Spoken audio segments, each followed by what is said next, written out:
All right, Jim, are you ready for our next email question? Yep. All right, this one comes in. This one, I've been holding on to this one for a few weeks for you. It comes in from Glenda, and it says, my elderly father accidentally shot himself in the hand.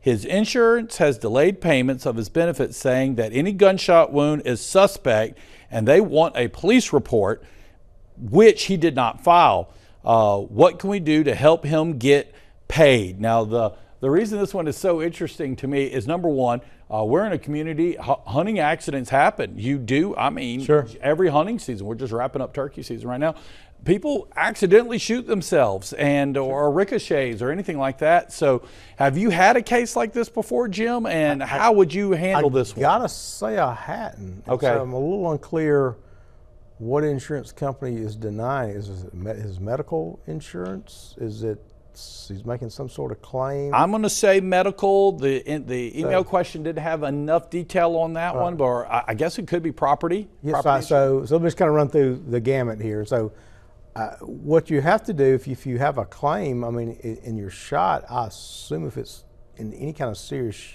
shooting, it's medical treatment. Right, absolutely. So it's not a requirement in any policy that I know of that you have to go do a police report. Now, obviously, it's going to be a police report if you have some criminal activity involved, but not necessarily if it's an accident, and especially if it's not something life-threatening or serious. There may not be one. He may just went to the hospital, but the hospital record should be enough for the fact that it happened. Right. And if that's not enough for them, you can call me. I'll talk to them about it. Is there any chance this would be some sort of homeowner's policy, or? Well, it's hard to tell based on the kind of facts, but if he owned the home and shot himself cleaning the gun or something, yeah. Probably not. Gotcha. Okay.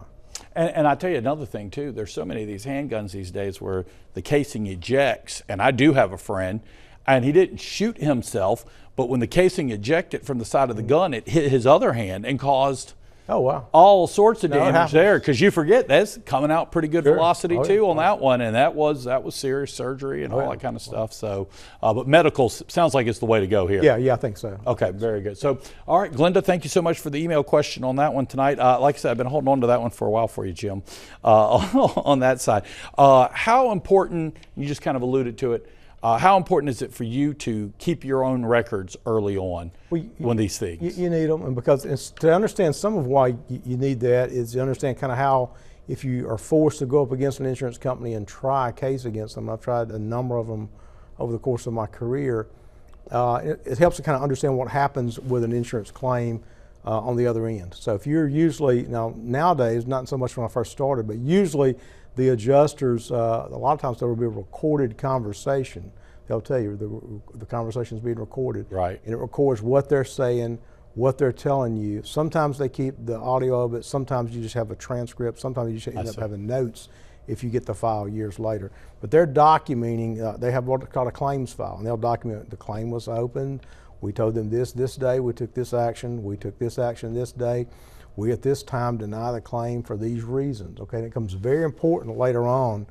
Oftentimes it's a he said, she said. For instance, a case that I tried a couple of years ago with another attorney, we got a really large verdict in a hurricane case.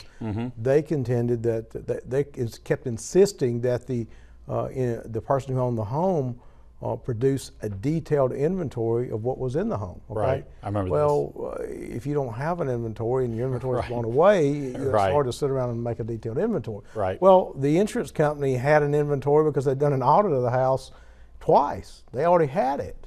So they were trying to make the homeowner jump those hoops of documenting and saying, well, you can't document it, we're not going to pay you, when they have two audits already right there with photographs and itemizations of the furniture and other things that were in it. So those are the things that these things hinge on. So keeping detailed notes of conversations you have with them is always a good idea, because they're doing it on the other side, and usually those cases are won and lost on the he said, she said, and the notes, the contemporaneous notes that the insurance company is generating, and a lot of times notes that you generate in talking to them. Document. Yep. That's what Jim's telling you. Document, document, document.